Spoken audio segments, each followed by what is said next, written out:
This episode is going to be exactly what cycle breakers and money makers means and why I called the podcast this, because so much of what my brand is here to do and what I'm here to do is to help women of color to break cycles that are between them and thriving financially and having freedom and flexibility and the ability to be themselves. And the reason that those two are so intertwined is because in order for us to have just enough, be more than just our watered down version of ourselves, to have more options than what some system or institution or person would grant us, it actually does require several different patterns of healing our relationship with ourselves, our voices, our relationship with work and rest, our identities and our attachments to our success, all of those things. That is why women of color and First Gen in particular actually need that identity affirming lens that understands where they came from, and which is why traditional, conventional, one size fits all business advice tends to miss us. It helps us to a degree. But what I find and what I see is that many of us don't get past a certain income level. And not that success always needs to be attached to an income level, but there's a reason why. Or it means you hit a certain income level and then you go out of business, or you burn out and you don't come back, or you actually say, I don't want to grow past this point, right? And that's valid for many reasons, for many people. It's not to say that we all should want to make a certain amount or want to continue to grow, right? It isn't that. It's just where those things come from. And that's part of what I'm going to talk about in this episode today, because I haven't heard anybody talk about it, especially from the business lens. I think that if you know any therapists, or you know somatic therapists, if you know any practitioners who work with marginalized people, you would probably hear them speak about burnout in this way. But in this episode, I'm going to share my story and also how my story is mirrored in many of the clients that I have coached, especially my clients in reclamation who join reclamation when they've already had success. Many of them have been in business for several years. They have a history, like they're known for something. They have, multiple six-figure years in their history, or six-figure years. They have programs that they're known for. Like, they're a big deal. Like, some of them, I'm like, I don't know how much they realize this, but like they really are. And yet they're not the same person that started the business for many reasons. Sometimes they've burned out, or they've experienced grief or something where they're literally like moving forward as a different person. They feel different in their body, or they just desire different things. And they've experienced some semblance of like emotional or physical burnout. But what's important to note about this, which is what I'm going to talk about in the episode, is I want you to know that not all burnout is the same. There is a difference between situational burnout, meaning you burnt out from working too much, which I've had that happen. I've had situational burnout from working 70 hours a week, versus generational burnout. Now, generational burnout is when you are healing patterns that you observed and adopted from your earliest childhood memories to even things that you carry in your DNA and way of being based on your mother and your grandmother, and like how they felt unsafe, and the things that you didn't even start in your lifetime.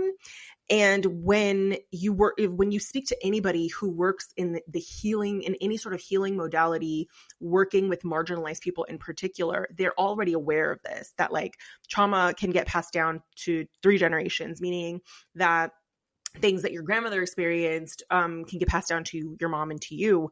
And so you're carrying like ways of being and fears and like nervous system responses and like safety or lack thereof in different areas that you didn't even, it's not even attached to any memories that you have in your lifetime, right? Which is why we're so good at working really hard, getting things done, like being with our back against the wall, like against all odds. You can always count on us to make things happen. And many of us witnessed like mothers who couldn't sit down. They were always buzzing around the house. If you have ever sat down, if you have a relationship with your mother and they're still around, same with grandparents, and you hear some of their stories, especially daughters of immigrants in particular. And I say daughters of immigrants because this means that like you're hearing stories of your grandmother and mother who grew up in your native, country, And like some of the trauma that they are carrying is just like, I was reminded of this recently because I just went on a girls trip with two of my friends, and we were talking about our childhood stuff, as you do when you hang out with your friends, to talk about all your, family stuff and childhood trauma. And I was just like, you guys, like, do you realize like this is where we came from? Like such levels of like mothers and grandmothers who were like abandoned, experienced various forms of abuse, didn't feel safe unless they were being or doing what other people like needed from them, and they were valuable in that sense, who grew up in poverty and like didn't have enough. And so this is why First Gen in particular, we carry it, and it's so recent. So that's what I want to talk to you about today is like if you feel like you are going through a season right now where you're just like, I don't know what's going on with me, but I don't feel like the person that I used to, the things that I used to be able to like mind over matter, I can't mind over matter it anymore. But it doesn't feel like maybe you're not like completely out of it. You just feel like you're not yourself. And maybe you look back longingly at a previous version of you who like used to be able to show up no matter what and like get the things done no matter what. And now your body resists it. But then there's another part that's like, we don't actually want to do it that way anymore. But you are shaming yourself, or you feel like, oh my gosh, am I going to like lose relevancy? Or maybe it's affected your finances, right? So there's almost like this two opposing sides of you, one who grieves and misses the version of you who used to be able to do mind over matter and just show up and do the things regardless of how they felt, versus the present version of you who like doesn't feel as safe with where you are right now, but also doesn't want to go back to the way things were. And so this episode is really about how do you know that you are, it's a burnout story that you haven't heard, right? And it may be one that you're sitting in, because I certainly didn't know that I was in burnout until like 7 months in. Because it didn't feel the way that they talk about it, right? So I'm going to talk about why first gen burnout, and I'd say anyone from a marginalized background, is different. The difference between generational and situational burnout, myths and misconceptions and things that are not true around burnout that we hear, especially when it is being sold as a solution to very vulnerable people. I want to talk about why it happens. I want to talk about how it affects business, how long it lasts, and what things affect how long it lasts, and what you need to do to begin working through it without bypassing yourself. And then I'm going to end with some questions to ask yourself to help you figure out, how would I move forward if I had D+ capacity, and that this was going to last longer than I thought, because inevitably it may or may not, but I want to leave you with that, because this is essentially like what I had to do in order to not just like stay afloat, but still, profit. I'm still, I'm a single parent, I'm a breadwinner. I, live in a very expensive city and all of that. And so it's kind of like, I essentially from day one have always had to become very adept at not like bypassing myself and being able to like heal, but also make money, right? So this episode is going to help you figure out, how do I continue to make money while working with the capacity in the season that I'm in, while I'm figuring out what's next, especially when you probably aren't the same person that you were, and you're probably not going to go back to exactly the same person that you were. And I'll talk a little bit about that. So first of all, if you're joining me on this episode, I also want you to know I'm going to be diving more into this on my workshop on October 1st. It's called Scaling Beyond Survival Mode as Women of Color Entrepreneurs. Book out your next chapter without burning down your business. And it's going to talk about the different survival mode patterns that plateau our growth, that cause us to go back into our results, that really just plateau our profit, all the things that make business really, really hard, and why it happens generally after success, after you have evidence that you can make money, and why that is. So please join me there. You can register in the show notes. So why first gen burnout is different. And I would say first gen and anyone from a marginalized background, but I'd say in particular first gen, because we do come from a background of like a generation, just one generation ago, like many of our parents didn't have enough to eat, right? And and generational, again, is kind of what I alluded to at the beginning of the episode, which is like where you're carrying things that didn't start in your lifetime, and or they started before you had any like active memories of like why you feel unsafe to like rest, amongst many things, right? And this is the reason why I don't resonate with most advice about burnout, because it talks about it almost in like the outer, like, oh, you're overworking. But that's not always the case, because like when I burnt out, I wasn't overworking. Like I was working less probably than I had ever worked. So just to put that into perspective, sometimes you don't think that you're burnt out because you haven't been working that much. Like, yeah, I wasn't working that much. And I had just come out of like my biggest launch ever. I made 176,000 in a launch in 1 month. I was literally like, it's like you would think like you're at the top of your career. And but oftentimes that's exactly why it happens when it does. I'll talk a little bit about that. A lot of burnout advice is positioned around overworking, and they sell solutions as short-term and being able to happen quickly. And I want you to know that's untrue and harmful. If you actually talk to anybody who is a trained therapist who went to school for years, and like actually qualified to talk about it, somatic practitioner, nervous system practitioner, anybody who's, like I said, is a therapist, like has their master's degree, like has their supervised hours, has been actively like working with clients for years and years and years, they will tell you, you cannot say, oh yeah, it would be the same as saying, heal your trauma in 90 days, like heal your burnout. Like you cannot actually actively say that, because there are so many nuances and underlying factors that contribute to the symptoms of burnout. And it is not all situational, like I said. So, and the reason that I say this is because when you are burnt out, you will do anything to not be burnt out. You will do anything to go back to the person that you were. And it maybe if you don't resonate with burnout, but you're in a season of like deep grief, anything like that, where your like capacity is deeply impacted, oh my gosh, like you just want to go back to how you were, because you feel so unsafe with not being able to mind over matter. Like mind over matter is like how you were safe, right? And so this is why I feel very strongly about this, because I feel like messaging around something so vulnerable can actually be predatory, even if the person doesn't intend to.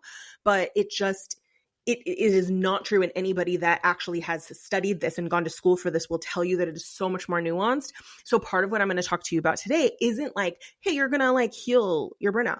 I'm saying, how can you work with how you feel while you're discovering who you're actually becoming in this chapter? What's the burnout showing you about who you need to be? And how can you hold space for the fact that this isn't just you overworking or just a personality trait or just a situational thing, to honor the depth of the fact that you may be processing stuff that didn't start with you, and to be gentle with yourself. Like you may actually be holding things that are so much deeper than you realize, and that's okay. But I think when I realized like my ancestors have my back, I'm learning, this makes sense. Like I observed patterns where like my mom would always make sure that she was working and she would never sit down, and like I couldn't if I wasn't like cleaning the house or doing homework, I couldn't just like be sitting and hanging out, because I always had to be doing something in the house. Like these are the things you carry in your bones. And for anybody to make it just about like, oh, you've been working too much lately, like you are dismissing the fact that probably from your very first memory, you never felt like you actually could just be and rest, maybe beyond like age 7 or something like that, right? Like ponte a limpiar la casa or whatever, like you're always like being told like go and do something. So this is why I say that, because if you're in this place, you probably are wanting to be anywhere else other than where you are. And for me, and for many of us, this is why it lasts so long. So why it happens, I have witnessed personally, both in my situation and also in my clients, that sometimes it happens when you feel safe for it to happen. Which is why I say it's not situational. You actually might be in a season where you're working less than you've ever worked, and you've had seasons where you worked way more and you didn't burn out. But the reason that it happens now is because there is a tipping point. I think this is what I have seen, where you feel safe to fall apart, or you feel safe to be tired from things that aren't even recent. And generally this will happen when you have reached a point where you're making more money than you would in the workforce. You're making an amount of money that you don't feel triggered by anymore. And then you have enough evidence in your brain of, I know, this is the thing. You have enough evidence in your brain where if I had to survival mode my way into money, I could.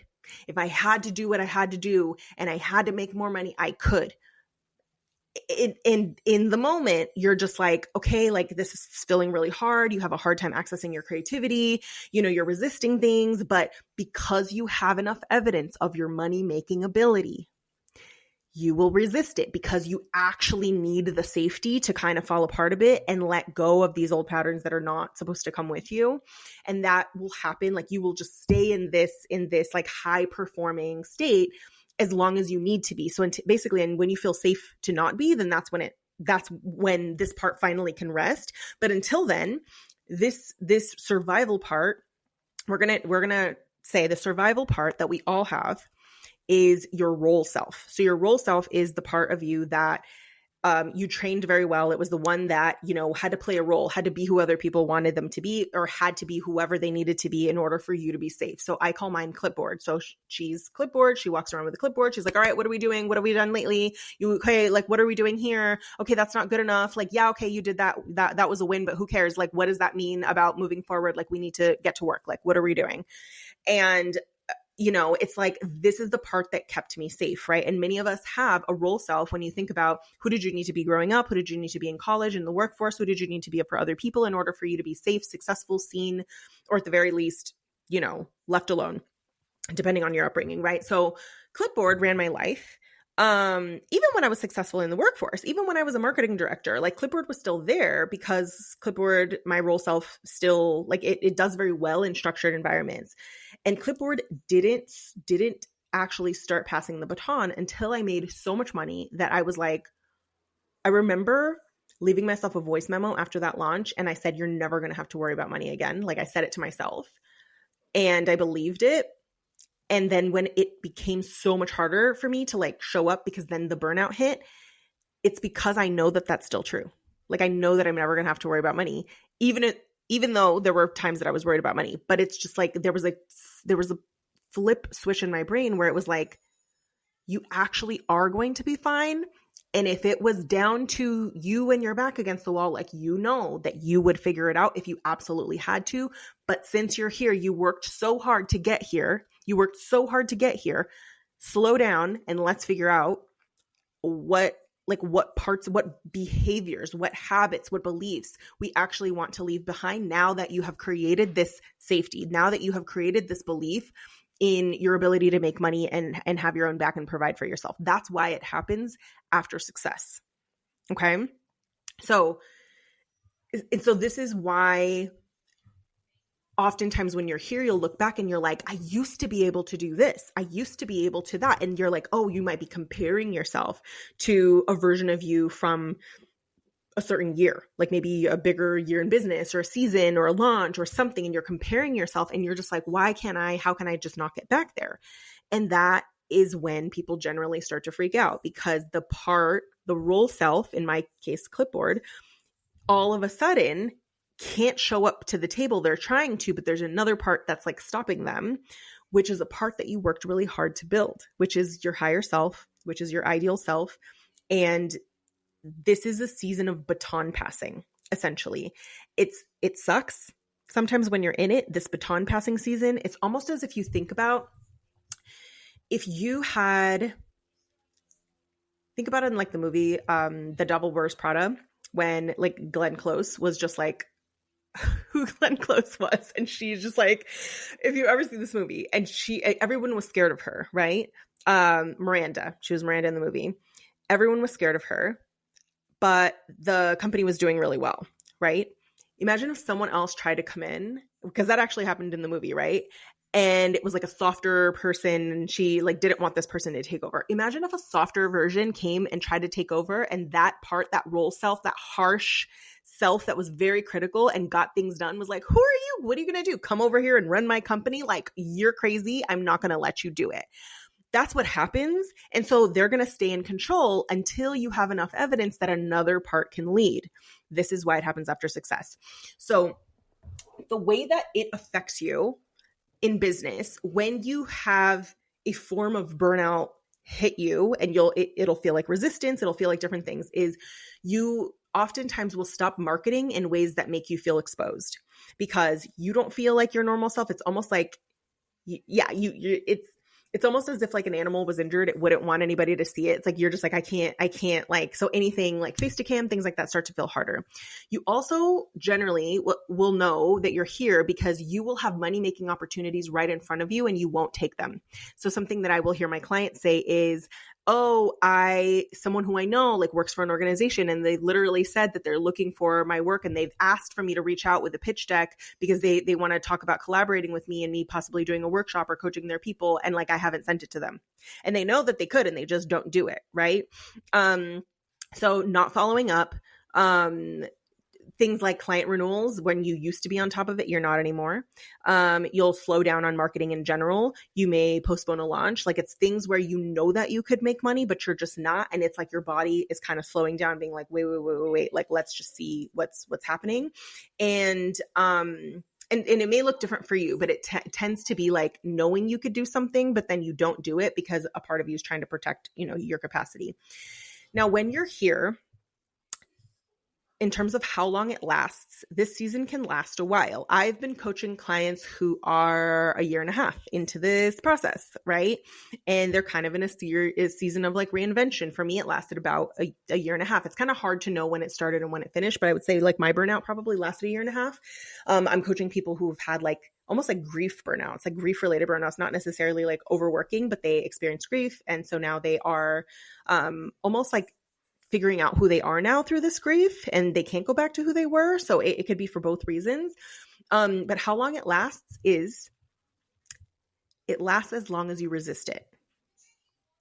It lasts as long as you resist doing things differently and working with the capacity that you have now. So if you keep waiting to be like, I'm just trying to get back to who I were, or you have a good week or you have a good day, and then you ask yourself to do way too much on those days because you feel good, you just keep starting it over, almost like if you were ripping a Band-Aid off before the wound had healed. So it lasts as long as you resist it, and as long as you resist doing things differently and working with the capacity you have.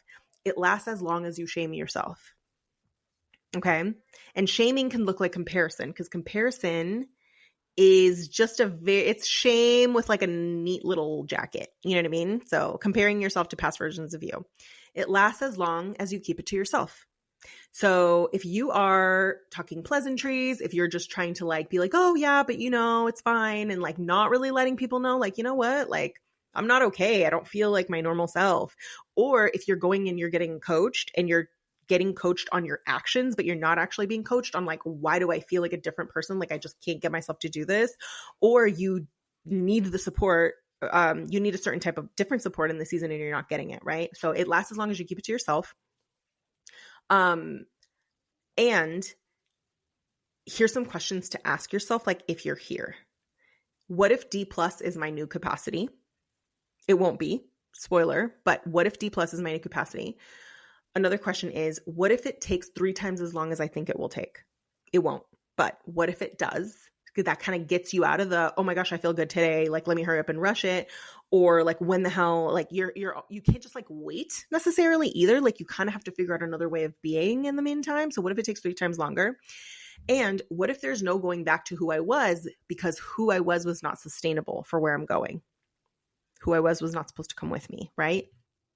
And I want to say that I had to have this conversation with myself, and I have talked to some of my clients about this, and it's a very, very delicate subject. And I feel like the only reason I'm able to talk to them about it is because I've been there in my own different way. But what I have told them and what I've told myself about when you're here sometimes is, when you think back about hard times that you've had in the past, sometimes you recognize like why that season had to happen in order for you to become the person that you became.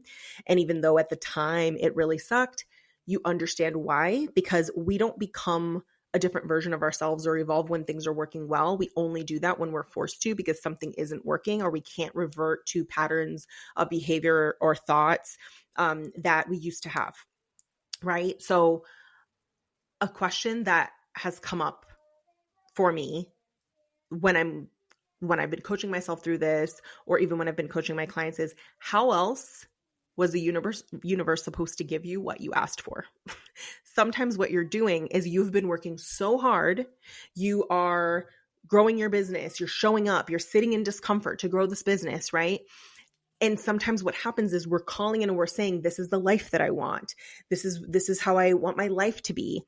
And guess what? In order for you to have that, there's a hell of a lot of things you're doing right now that ain't supposed to come with you. So when it happens that you all of a sudden can't be who you were because you're hitting this like limit of identity of like this identity is supposed to leave and you're developing a new identity or becoming a new person, it isn't always going to be cute. It's typically not going to be cute. But what if this is actually an answer to a prayer or a manifestation? Because you have been declaring it, journaling about it, envisioning it, taking the steps, taking the bold action.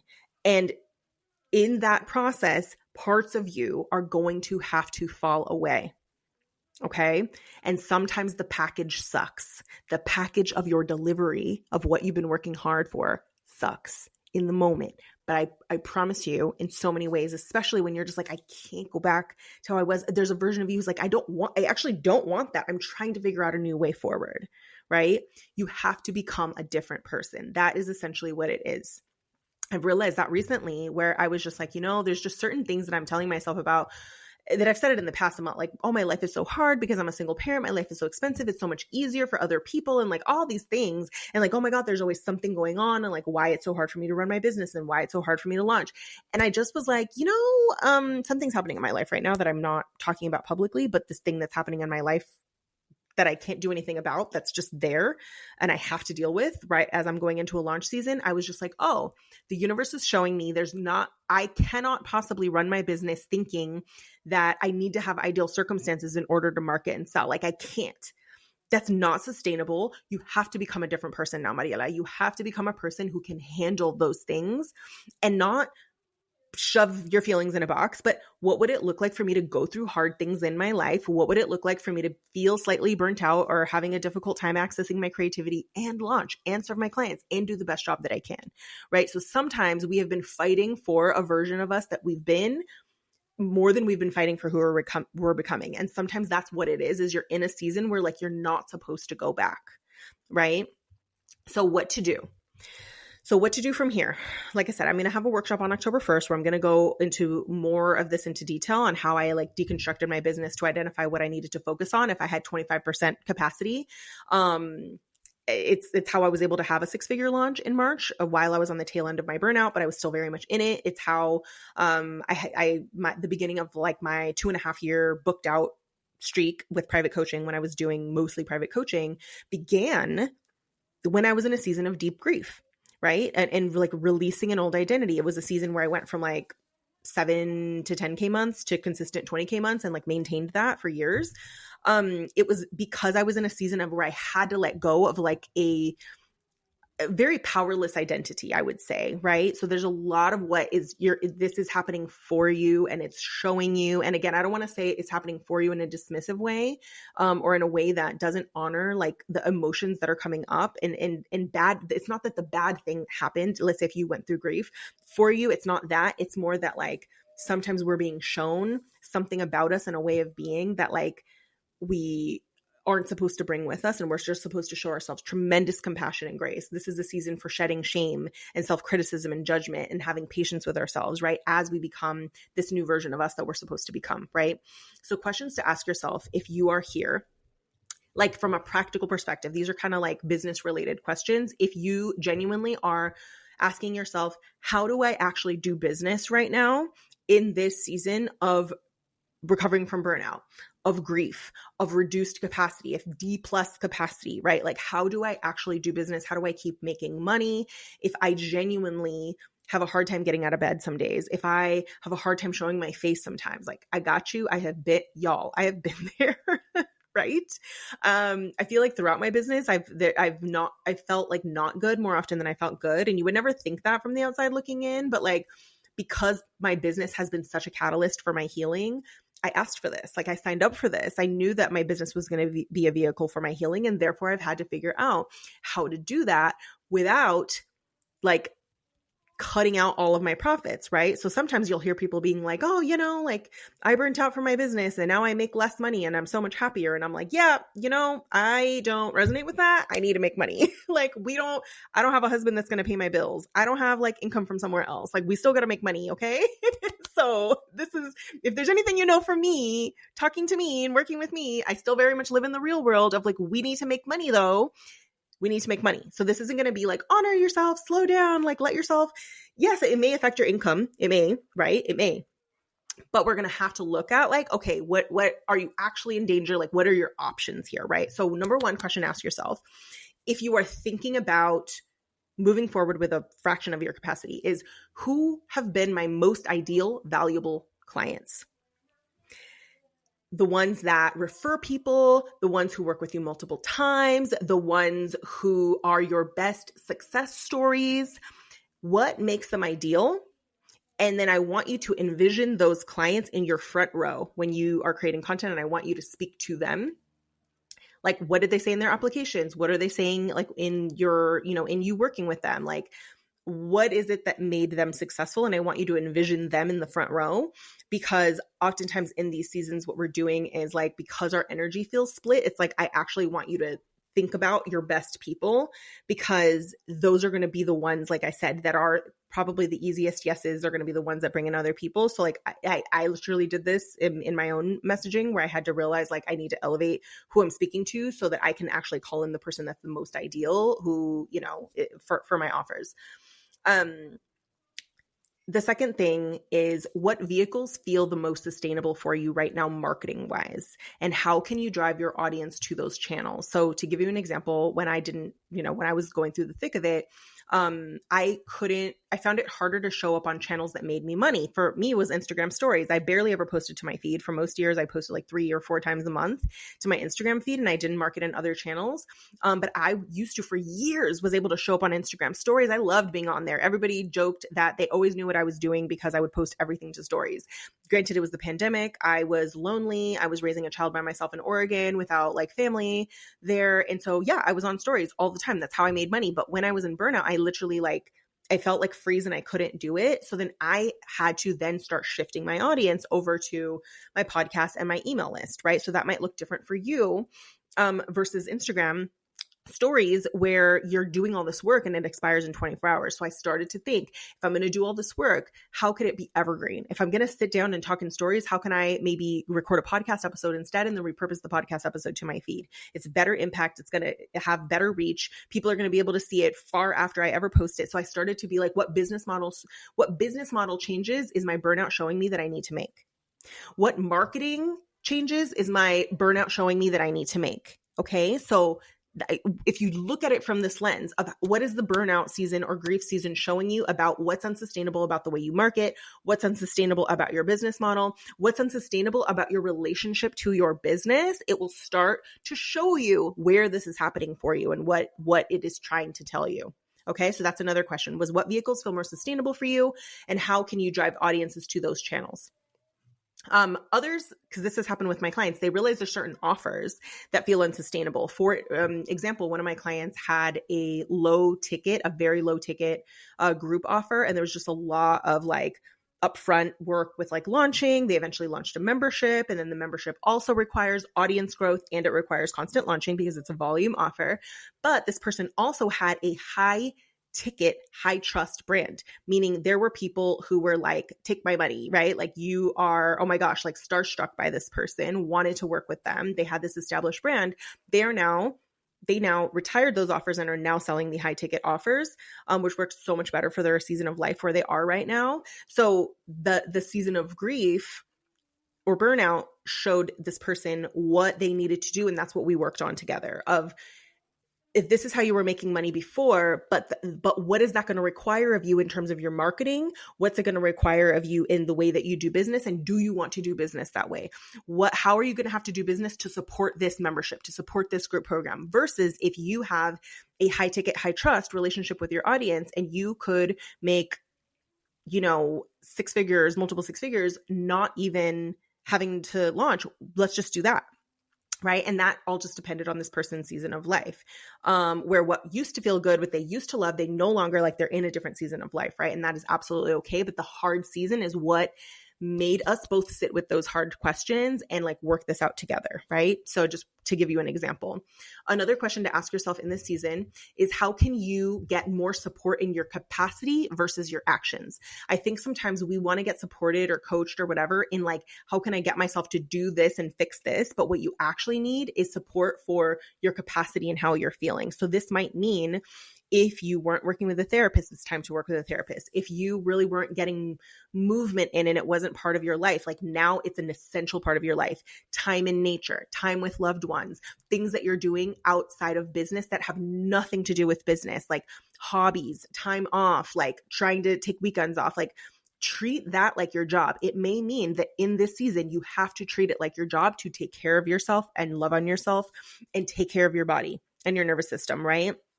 So that's how can you get supported more in your capacity versus your actions, and treat that like your job. Treat it as seriously as you have been treating your business. Okay.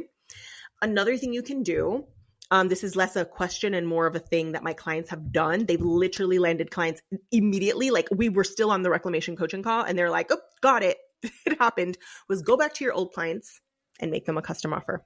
If you are here and you're just like really going through it, your old clients, they're like thinking about you. You know what I'm saying? Like they still want to work with you, but sometimes they're just like, well, I don't know if I need another, like they don't need the same offer. They just may need a refresher. They just may need a refresher that's for them with someone who they know, someone who they trust, and something that doesn't require them to repeat what they did before, but maybe an offer that is more limited, but more custom to where they are, and they don't need to start over with someone else. So go back to your old clients, make them a custom offer, and share, you know, like where, like, what you saw in them when you were working together, like what it might look like, you know, in terms of working together. Or you may just go and say like, hey, let's just do a check-in. I just kind of want to see how you're doing, whatever that is, but go back to old clients and make them a custom offer. I have literally coached people on this, and like by the end of the call, they've already landed clients. And then the next day they're like, yep, I got three more clients, past clients. So those are things that you could do in periods of time where you are really going through it and just having a hard time and you're trying to figure out what's next. So I hope all this was helpful. I'm going to repeat this. Questions to ask yourself: who have been my most valuable, ideal clients, and what made them ideal?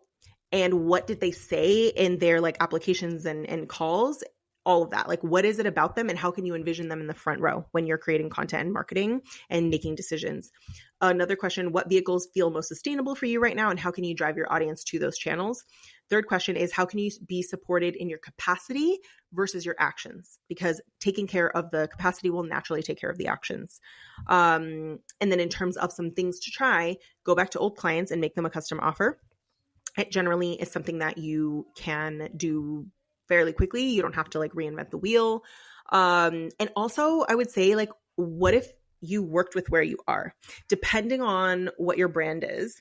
This is why I am a person who advocates and helps my clients with identity-based marketing, like making who you are part of your offer. Like you're integrating your story into your service, integrating your identity and making your identity your biggest competitive advantage. Why? Because during seasons like this, you don't feel like you have to shift who you are from what you're doing. You actually, it's not to say don't go show up and tell people what you're going through. You don't necessarily need to do that. But if you have integrated your identity into your service, your thought leadership, your story, and people are following you and want to work with you, not just because of what you do, but who you are, and who you are is integrated into what you do, and people know they can't get this anywhere else, you actually can show up and maybe even share the lessons you're sitting in right now, that you're working through right now. You can say that you're working through them, but you don't have to. Sometimes those are the easiest things to come out of your body because you don't feel like you need to perform. And this is why identity-based business, a thought leadership-based business, a story that's really based on you and who you are, not just what you do,